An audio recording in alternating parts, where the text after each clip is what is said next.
Hey y'all, it's me, Queen J, back with another episode of the Let's Get Uncomfortable podcast. Today we have a lovely guest by the name of Jarod K Anderson, author, poet, and podcast host himself.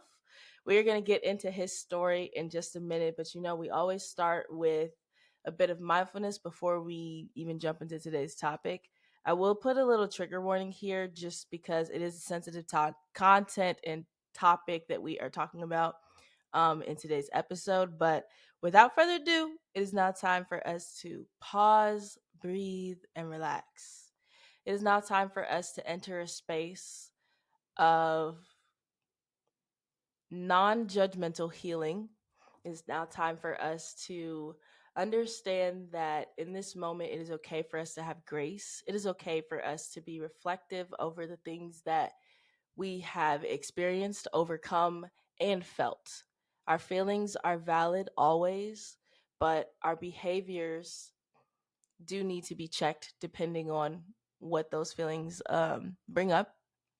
But it is now time for us to enter this space where we are one with ourselves and we enter a space of just acknowledgement without judgment and grant ourselves grace for the present moment and for our future selves to navigate around healing within this lifetime.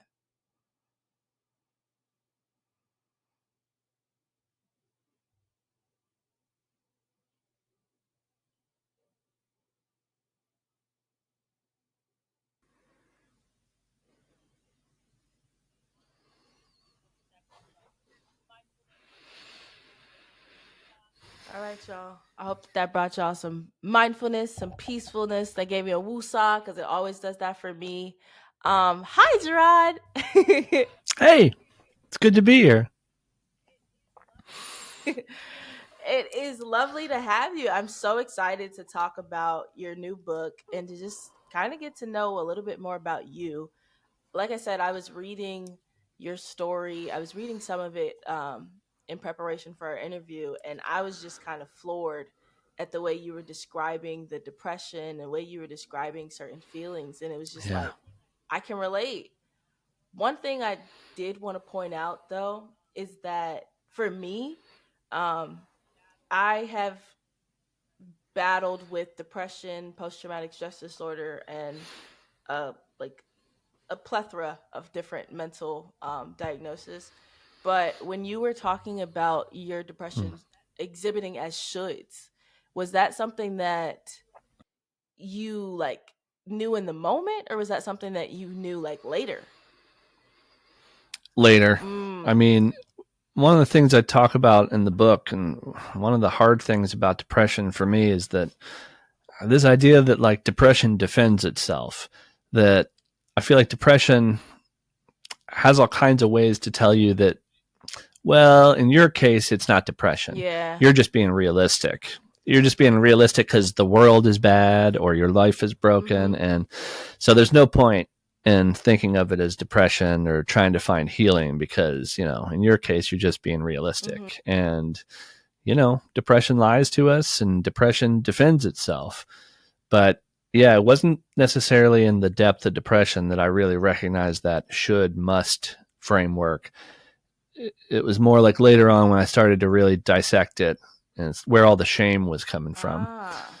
So when you started this book, when you when you Yeah. wrote this book, did you go through, because I'm actually writing a book myself and it's a lot. Cool. Yeah. Did you Yeah. go through like what was one way that you got through like the emotions of like, oh my God, should I even put that in the book? Yeah. So it's hard. Um, and especially this book kind of came apart about because I post a lot of nature poetry and I post a lot of thoughts about mental health. And so people would send me messages online where they wanted to have a talk about their own struggles. And so over the years, I started to have this concept that I thought of as the long talk. Like, okay, well, what if I could sit down with these people and we could hang out for a few days and really hash out everything I've experienced with mental health and where I found strength and where I feel like I slipped and fell down. And so that trying to capture that long talk was kind of the point of writing this book. But like you said, it's big. So the question becomes, how do I put limits on this so that it's a project I can actually do? Yeah, yeah. Because you get something so big in your head, like, I'm going to talk about my relationship with mental health Mhm. or nature or guilt or shame, and it's almost too big to figure out the place to start. So that's why the structure of this book is, it's broken up into the 4 seasons, and then in each of those seasons, each chapter is titled with a tree or an animal Yeah. that means something to me. I'm at I just finished The Gray Squirrel, and I was like, "Oh my gosh." I know I'm not that I wanted to be so much more into it, but like I was reading at like 1 o'clock in the morning and I was like, "I can't finish it," but I wanted to. I will read it because it was oh, go ahead. Yeah, of course. I'm I'm thrilled you've read some of it. That's awesome.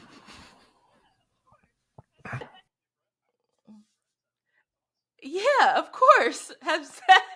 I definitely I well, I don't know if you can tell, but behind me that's my bookshelf.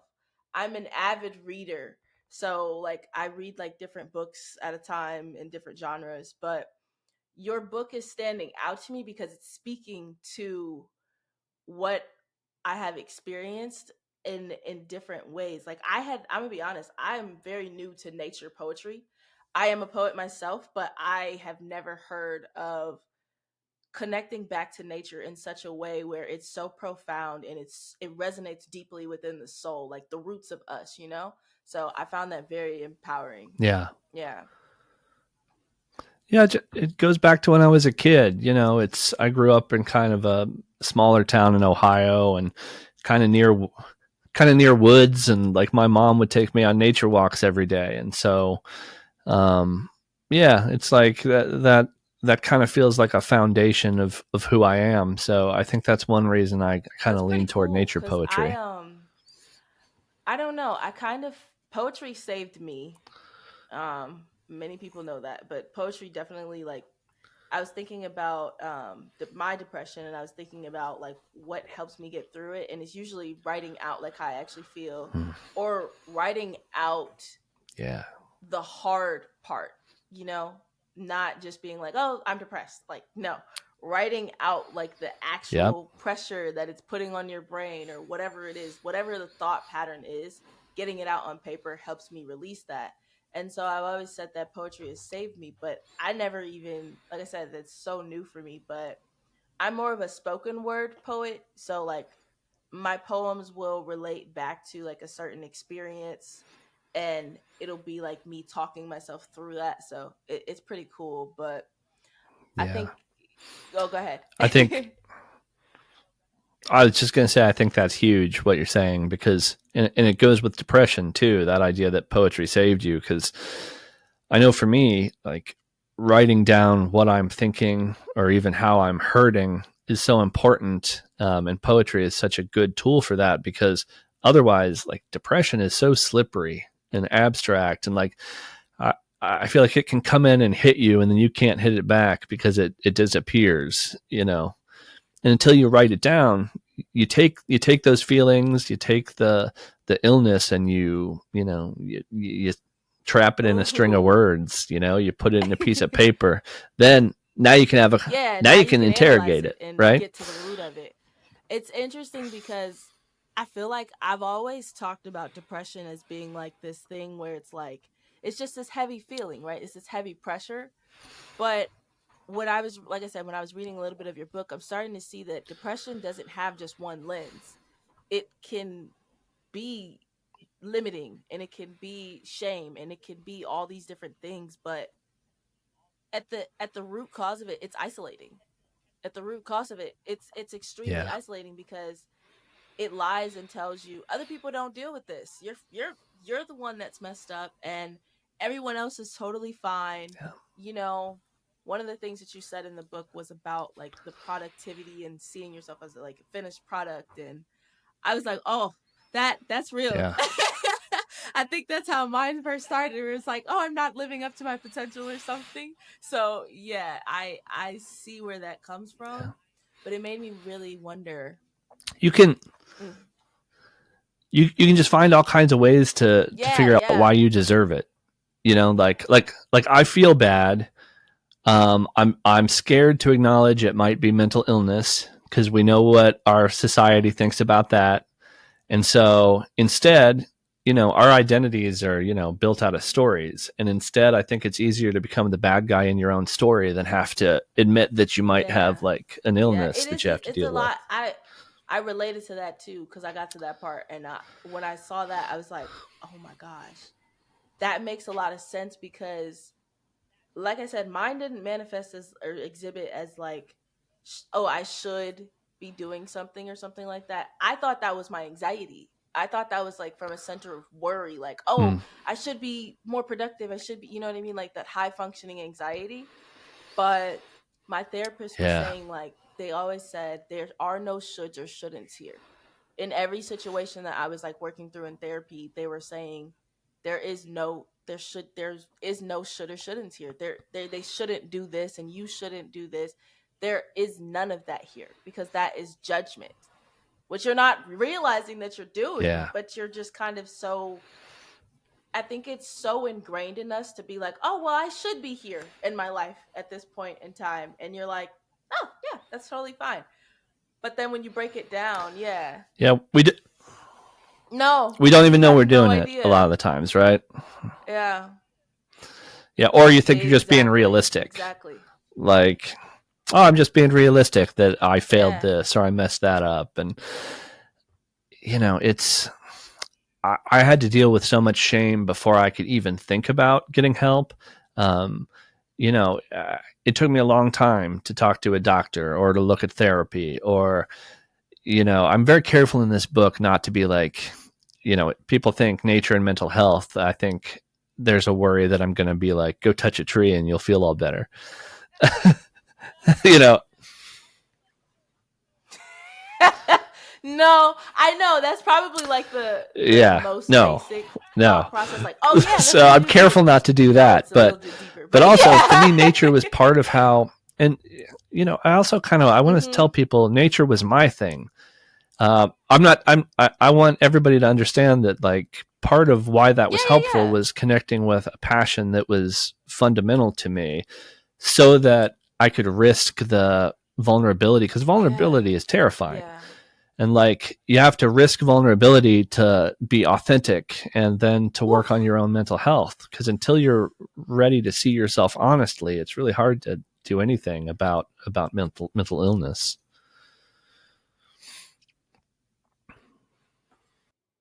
It really is. It definitely is. Like, um, I noticed that along my healing journey, when I had to get to the root issues and like do the shadow work and had to do the going inward and looking at the roles and different things that would come up, even reprocessing the trauma was the hardest part for me because one of my words, like for me, words save my life. So for you, it's nature. For me, words are my connection, right? So words saved me, but they also were a part of my journey of pain. So I had to like reclaim certain words for myself. I had to, reframe things in my mind. I do that all the time.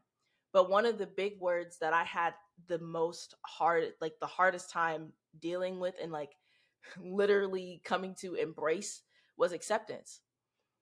I couldn't accept that the things that I had experienced had actually occurred. My brain kept telling me, nah, you're fine. It's okay. This is just life. Like your life is pain. Da da da da. And so when you're seeing it as depression and it's like, no, I'm just lying to you repeatedly. I'm going to keep you in this box so that you feel this Yeah, way, even though that may not even be the actual reality it of the is. It situation. is, and It's very, part whew, of it's why I very think it's a crazy. trick is that it can feel like strength, like you're being strong by ignoring it. hmm Um, because it can seem like a paradox, like you have Yeah. to embrace the weakness to a certain amount to grow, to get stronger. Because what I had to admit to myself is it's like, no, like I'm somebody who struggles with mental illness and I have to accept that term. And trying to pretend it away or refusing to acknowledge it because of you know, social stigma, or, you know, or even like for me, like masculinity. Like I don't talk about emotions.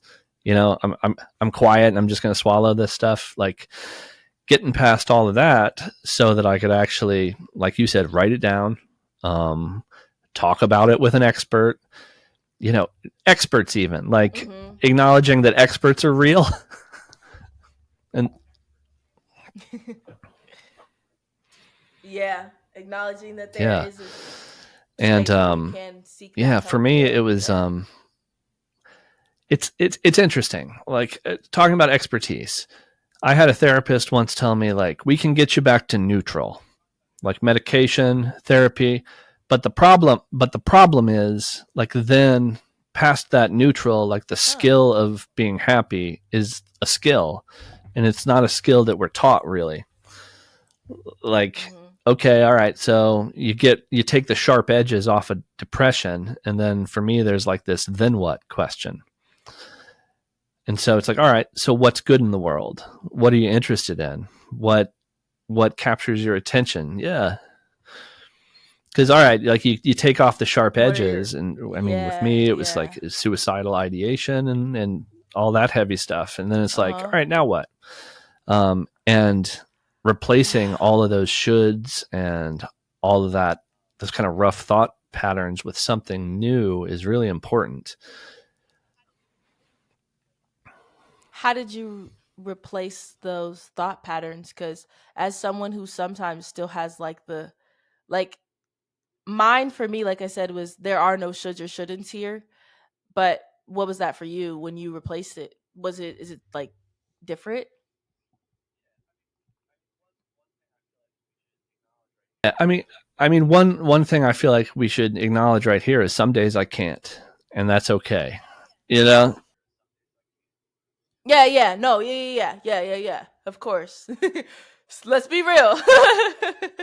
right, right, because like that. Well, I just want to say it out loud to anybody listening because one of the important things I had to embrace is that there's a metaphor I like that I thought of that was thinking of my own mind as brain weather, and that can feel a little strange on its face, but it's all about shame for me, and it goes like this. It's if I was going to have a picnic or something and it was canceled by a thunderstorm, I might be disappointed, but I wouldn't be ashamed. I wouldn't be ashamed because thunderstorms happen. I don't control them. They're a natural thing. Okay. So brain weather is me saying to myself, okay, depression is a natural thing that we know about and we study. Nobody invites it into their brain. It's weather, it's the thunderstorm. Like, so if I'm not going to be ashamed by that thunderstorm messing up my plans, I'm also not going to be ashamed by the days where I'm too depressed to like, where I have to change what success looks like. I have to change what victory counts as for the day. Um, and so since I kind of find, you know, part of it is writing, like you said, and part of it is me being leaning into my love of nature so that I can kind of find lessons like that. Um, because I kind of think our own passions, whatever they are, can teach us things kind of about ourselves. Because Yeah, for whether or not sure. we can explain it, like we love these things for a reason, and like letting ourselves love them and letting them give back to us, I think is important. Yeah, I think you're absolutely right. Cause um I always say that, like I said, poetry saved me, but I also struggled with suicidal ideation. And I don't want to even say struggled, because that's a lie. Struggle with because that's not something that is is easy to Yeah.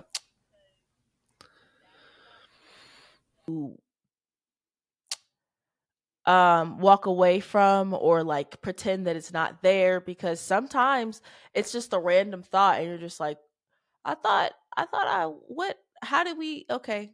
I mean, you can laugh about it, you can have dark humor. I do have a lot of dark humor, but it's different when you look at it from the lens of like where it's actually rooted from. And for me, it is also a lot of shame. I lived in a time where I thought that I was the problem, And as a kid, I was like, well, if I'm the problem, then this is the solution. Yeah.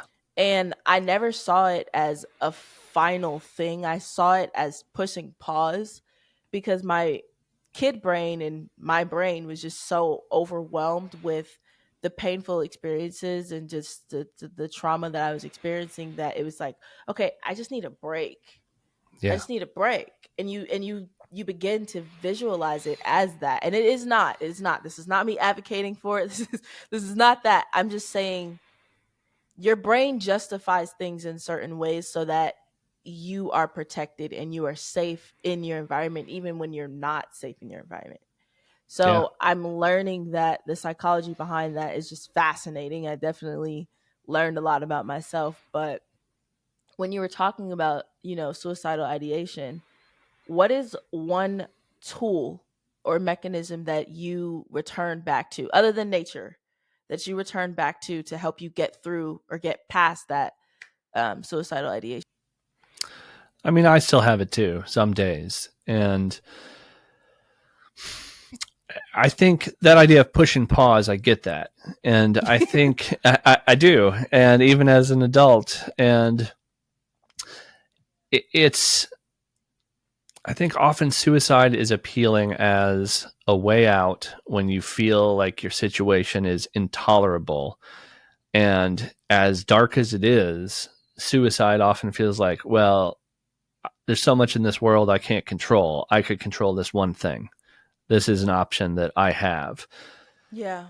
And so, the older I get, the better I get at being like, all right, well, no, I don't need it. I don't need suicide. I don't need a way Yeah. out. What I need is to look at the pattern of my life where countless times I have had thoughts about suicide because I felt like it was intolerable. And countless times I get to the other side of it. And so I have to change what doing it looks like on that day. And sometimes doing it is just stacking up moments. Like, I'm not going to, there's no big dramatic thing I'm going to do to fix this today or Yeah. this moment. Yeah. But I can give myself credit that just stacking up moments, being okay, is starting to take me toward, a change The in the other weather. side. Yeah. Yeah. A Or a change in the weather. change in the weather. Yeah. I Yeah. like that. That idea that like our brains are all, built of all these cycles and seasons. And, if the one here today is terrible, acknowledge it, respect it, honor it, but you don't need to fix it right now. What you need to do is like understand that just being here and whatever that looks like counts. And it's getting to the Yes. other side of it. I love that. So when you're thinking about, so that just kind of brought me to, I just started thinking about Inside Out, with the Yeah. with the feelings and everything. That movie has been transformative for a lot of people. Yeah. It really has, because it just makes you look at all the different emotions that we experience, and it kind of is a very good example of dealing with, like in the first movie, sadness was the main character, really, but it shows you how, like, sadness, like, it shows you how emotions can, like, coexist.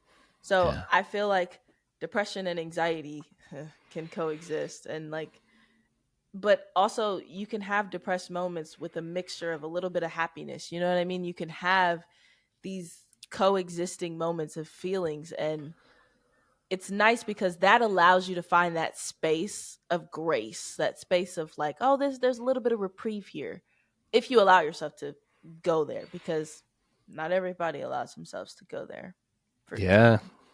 It's hard. It's hard because you have to give yourself permission.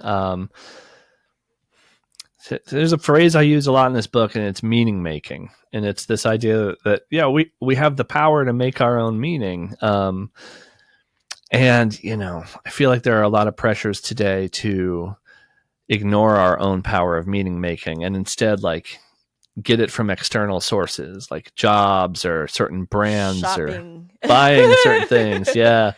Like, Yeah. no, no, no. Like, I mean, think about all the advertisements directed at us that are like, well, you're incomplete. And the way to fix it is to buy this thing. Like, that stuff works. It's It sophisticated. does. Like, there are billions of dollars behind it, like trying to get us to feel like we'll never be whole unless we buy X, or, are associated with a certain brand or something. That Yeah, works. yeah. It does. Unfortunately, because it plays on our need for instant gratification and our need for Yeah. fulfillment, Yeah. because that leads into the oh my god, what is the word that I'm thinking of? The overall thing of overconsumption, of us Yeah. just constantly buying stuff because, oh, it's gonna make me happy for the time being, but it's a temporary band-aid. It's not even a band-aid at that. It's just a, oh, this is something that I can use as a distraction Yeah. so that I don't have to get to the root issue. And that's why like Let's Get Uncomfortable exists, because you can't grow unless you're willing to get uncomfortable. You Yeah. can't you can't find these things, you can't discover new things about yourself unless you're willing to get uncomfortable. Let's be honest, COVID was extremely uncomfortable for all of us. A lot of us. Yeah. And a lot of us, some of us were like, "Oh yeah, let's dive into it. Let's build businesses. Let's do these different things." And a lot of us were like, "No, no, no, no. Let's go back to what it was before. I like the comfort. I like the simplicity. Yeah. And I feel like that taught us a lot about how to, one, view mental health and view our wellness, because I feel like this stigma starts to get removed as more people are like, well, no, I do matter. No, my mental health is a part of me. You know what I mean? And I think that that was a really big catalyst in that. I really wish I could have finished your book, because I'm gonna finish it, but like I wanted to finish it now. Hey, um, hey, I'll come back on anytime you like. okay, I would love that. So, what is one thing that you want your readers to understand with Something in the Woods Loves You? Oh, that's a big one. That's a big question. Um, I mean, one of the big ones is taking the leap of faith that it's worth it to be vulnerable. Um, and it's terrifying, and acknowledging that. But one thing I've learned, like over and over again, in sharing poetry, I'm sure you've run into this, sharing yourself through poetry. It's scary, but like you do it, and there's nothing quite like the feeling of being your authentic, vulnerable self and then feeling it connect with another person. Like if you're constantly living as the mask, right? The like I'm perfect or I'm not vulnerable or whatever the mask is, you know what I mean? Like, all right, the mask might make you feel safe, but the problem with the mask is anybody who's trying to connect with you or um, give you help, give you praise, whatever, they only connect with the mask. Like becoming vulnerable and authentic is the way forward, even though it can feel like opening yourself up to hurt. I always have this phrase that I say. I say that there's strength in vulnerability. Mm-hmm. There's strength in vulnerability, and it's via the power of the connectivity. Because I found that after I dropped my mask, after I was like, y'all, this is what I'm going through, um, I found that more people were wanting to connect to me. But I was scared. At first Yeah. I was like, "Oh no, you don't know what I mean when I said," like I was hiding behind the mask so much that I didn't even realize when the mask came off, and I was doing Yeah. all my dark humor jokes about like childhood abuse and stuff like that, and they're like, "Are you all right?" I'm like, "Oh, this has been going on for like 16 years now. I'm good." Like, Yeah. you know. Yep. But it's very interesting when you look at it from that lens of like, no, there really is power in being vulnerable, because it draws people near you. It draws the right people near you, because when you're not, it draws the people that are willing to be fake as well, which isn't necessarily good, Yeah. but Or they might need you to yeah. be fake, Yes, and those are, that part. They might, those friendships, those type of dynamics where they need you to put on that mask because you're too real. I can't. Those suck. yeah. Those suck. I mean, being open about depression too, a lot of people give you advice that you understand is just them being dismissive. Like, I don't know, have you Yes. tried yoga or whatever? It's always just something I that's just like, okay, well, thanks. I used to get all the time, and bless her heart, I used to get this from one of my friends when we were in high school. They were like, "It's all in your head," and I was like, "Oh, yeah, I know. That's the problem. That's Well, the problem." But and you know what else is all in your head? Like every part of your life, like yeah, love and like the yeah, feeling of touching this table. Like it's all in your head. Like yeah, that's not yeah. a real piece of advice, you know? Yeah, I'm like, huh, yeah, I know it's all in my head. That's the problem. Sometimes, like, I used to watch the show Pretty Little Liars, and they had this scene where one of my favorite characters, she said, "You know what I wish I could do?" She said, "I wish I could take my brain and put it in an ice bath for a little bit and then put it back in." And I was like, that would be lovely. And I get that. I started laughing, and it was funny because everyone else in like the scene, like her friends were like, "Spencer, are you okay?" And she's like, "Oh my god, they don't get it." And I'm like laughing on the other side of the TV because I'm like, I get Yeah. it. Yeah. Like sometimes you need those moments of reprieve because life is hard. Yeah. And especially when you come to the realization, like as being a realist or a pessimist, where you're like, my life is not more superior than anyone else's. The things that I go through are not more superior than anyone else's struggles. But that's another thing that depression uses to keep you there. It's like, you're not struggling as bad as this person. Joe Schmo over there is hurting way worse than you. So you need to, Hmm.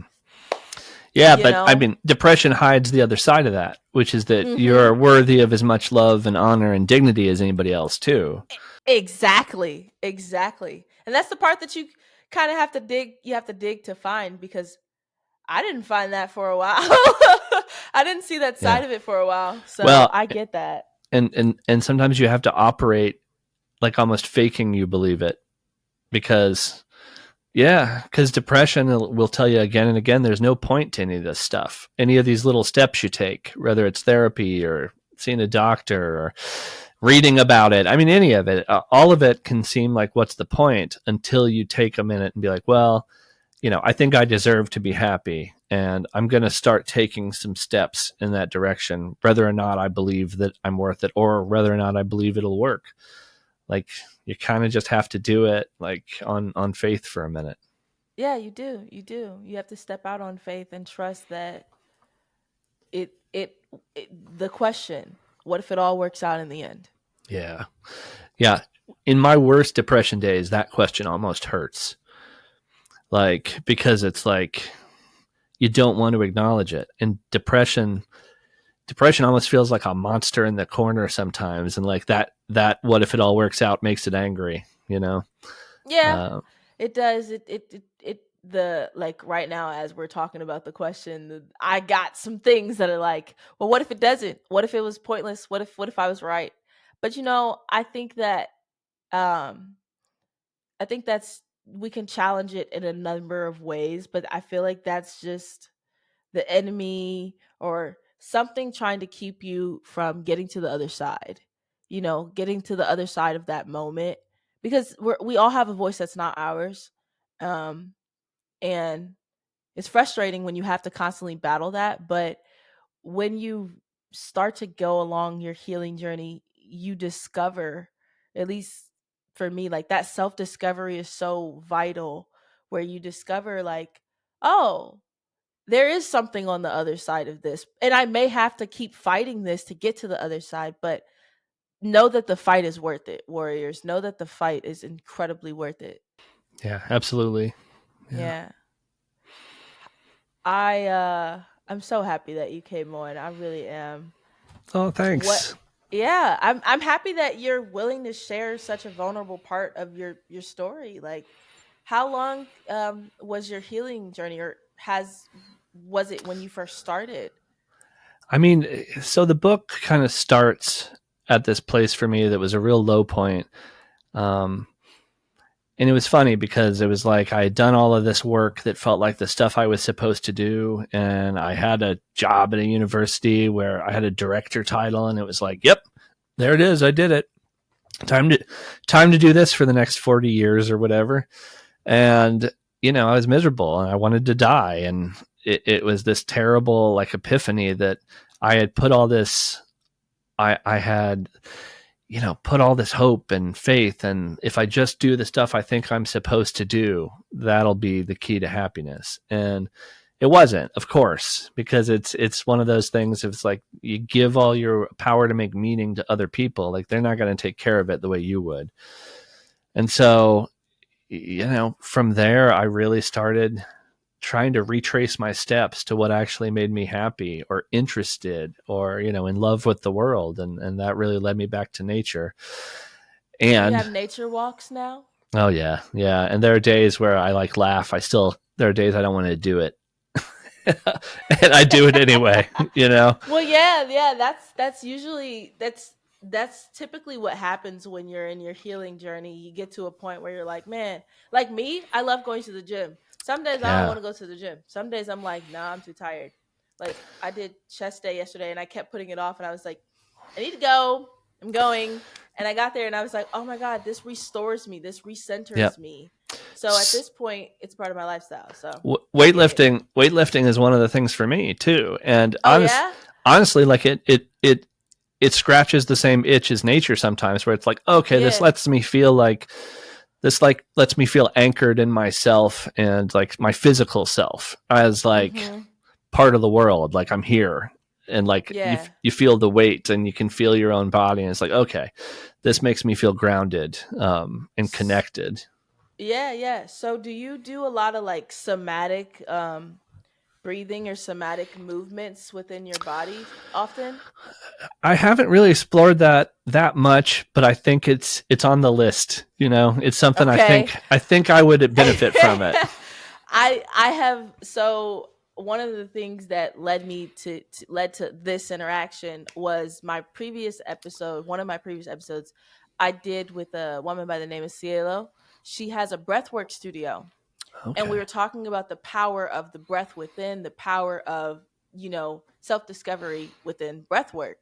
And I was talking about how I feel like breath work would be, I feel like what she said was that you're never getting more than what you need in a breathwork session.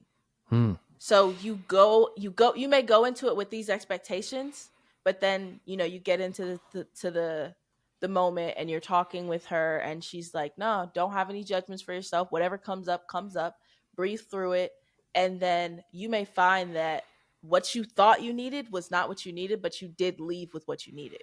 And I'm like, Yeah. I need one of those. I haven't done it yet, but I've seen the power that it is very transformative, because you're going inward even more so than you would with therapy and like, Hmm. therapy homework and things like that. You're Yeah. going so deep to where you're accessing the life force in you. So yeah.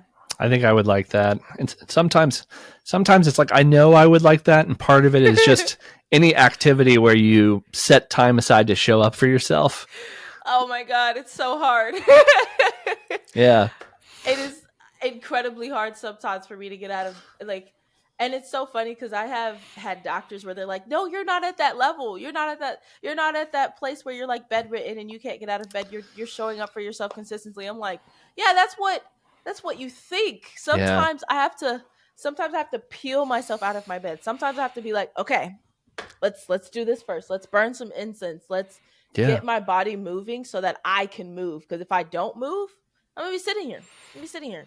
I honestly would, like, true transparency and me being vulnerable. Like, there would be some days where I just be like, I just want to be depressed today. I just Yeah. want to eat. I just want to sit in bed. I want to let the clouds just go like this, and let's just sit inside. Yeah. Me too. Like sometimes I have to make all these weird little deals with myself to even like get myself in the shower. Like Yes. You're it's like, so if you brush your teeth today, you can go to the movies later. yeah. Or if you wash your face, you can get yourself a favorite treat. You know what I mean? Like, and it's interesting because you're tricking your mind and you're tricking yourself, but it works. So whatever Yeah. works, as long as you're able to do it. Honestly, But at this point, I mhm. feel like the next step is to not beat yourself up about that and to not be embarrassed of it. Like that's doing it some Yeah, days. That yeah. I counts. was I was gonna say that's what I was gonna lead into. It definitely some days like when I used to take medication, I have had a struggle relationship with pills and medicine because I was placed on medicine so early. Like I was Yeah. on medicine at 10 and was on it until I was 18, but it was not super consistent cuz who wants to take pills, you know? Yeah. But I'll say that to say that like when I was on the medication, it was definitely a lot because I knew I was like being repressed. I knew that certain things were just making me feel worse. And like when I started to take them for part of healing, it was like, nah, you can't tell me that this medicine isn't the same as the medicine that was hurting me and isn't the same as, so it just some days I'm like I used to have so much shame around taking medication or around doing these little things. Like there's an app, I forget what it's called, but like you can take care of this pet uh Mm. based off of the task that you do. So like it'll say like did you brush your teeth Oh, today? I think it's called Finch. It might be. Don't quote me on that. But I'm gonna write it down though. I'm gonna look it up yeah, later. it's based off of like the task that you do daily. So you're taking care of the pet while taking care of yourself. So did you brush your teeth today? Well, the pet, the thing gets the love and nurture that it needs or whatever. And It's if it's you, funny yeah, that I stuff like know. that. It's funny that I know that would work on me. Even Really? it, like, Nature. well, just in making something into a game, like Yeah, yeah, yeah, yeah. Making something into a game. yeah, that's interesting. I mean, I don't know. It's something that I feel like we need to be more open about too, as we become more vulnerable and share more openly. Like the medication front, something that was really hard for me to learn too, was that each medication affects different people differently. You have to give it a long shot. I mean, you look into the science of it, and they kind of don't even know how it works. Like it messes with neurotransmitters in certain ways that some people find a huge amount of relief and some don't. So there's all this trial and error that is involved in kind of each of our own mental health journeys, and that can be exhausting to hear when you're depressed. You're on so many different medications or you're on like your fifth or however, I don't even know what number, when you're on that whatever number it is and you're like, man, I just can't find one that works because scientifically it's a chemical imbalance within our brain and we're constantly looking for a balance pretty much. And Yeah. whether that be through medicine or whether it be us being holistically um taking measures into our own hands and being the power of it or the center of it, it's still us trying to find that balance for ourselves without judgment because we Yeah. still exist in a society where it's like your depression is that bad, like you can't get help. And I think it's for me it's both. Like there's the chemical side, the imbalance side, but I had a therapist say to me once, like therapy, medication, like it can kind of bring you up to neutral, but then like the skill of making meaning, the skill of like learning how to be happy in your own body and your own life, like that's a separate thing. That's like that's something that is itself a skill. Hard. That's hard to Yeah. even hear. Like I would have been like, "What do you mean you can give me the neutral?" What? Yeah. What? I used to like I said, I have a relationship with words. So my therapist, my first therapist, she used to tell me that it's a process. And I used to be like, "Can we not say that?" And she'd be like, "Why?" I'm like, "Because when you're saying process to me, I've always envisioned myself as this robot, so and been made to act as if I was a robot too, as far as like suppressing my emotions and stuff. So when you're saying process, I'm like, well, all right, let's get to the analytical side of things. And now when we say journey, it just allows me that room to experience all the emotions, to have all the boundaries, to exist as I truly authentically am, and to be able to speak from a place of love and not just pain and hatred or hatred. Yep. Yeah. Yeah. Yeah, and I feel like for me going into it with the right attitude is important because I can hear a word like process or journey, and if I'm in the wrong mindset, that can feel exhausting. Like Like we're not just going to land on the one thing that's going to fix this. Yeah, like can we just what's the solution? Yeah, Where's the remedy for all of it? right. Like, but no, Because it's yep, life. journey, process. That's the right word because that mirrors everything else about being alive. It's ongoing, and it's kind of a moving, evolving process of figuring out who you are and what you want and what makes you happy, and that's okay. Proud of you for even being willing to share so much of yourself because I know that that's hard, especially as someone who does it on a day to day basis. I still have moments where I'll get up and I'll be like, I can't believe I'm doing this. They're like, Janae, but you do this. I'm like, Well, thank you, thank you, and I'm proud of you too. This is important work you're doing.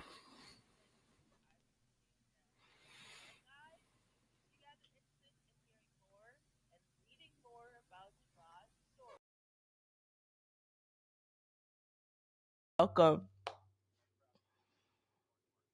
Thank you. I appreciate that. Well, guys, if you guys are interested in hearing more and reading more about Jarrod's story, go ahead and buy Something in the Woods Loves You. And I promise you you won't regret it because it's been transformative for me and I'm only at like chapter 3 or 4 maybe. So, it's really amazing. But this has been Queen J with the Let's Get Uncomfortable podcast. You can find me on all of my socials. I'll have them listed below. But thanks for seeing and hearing me. Peace.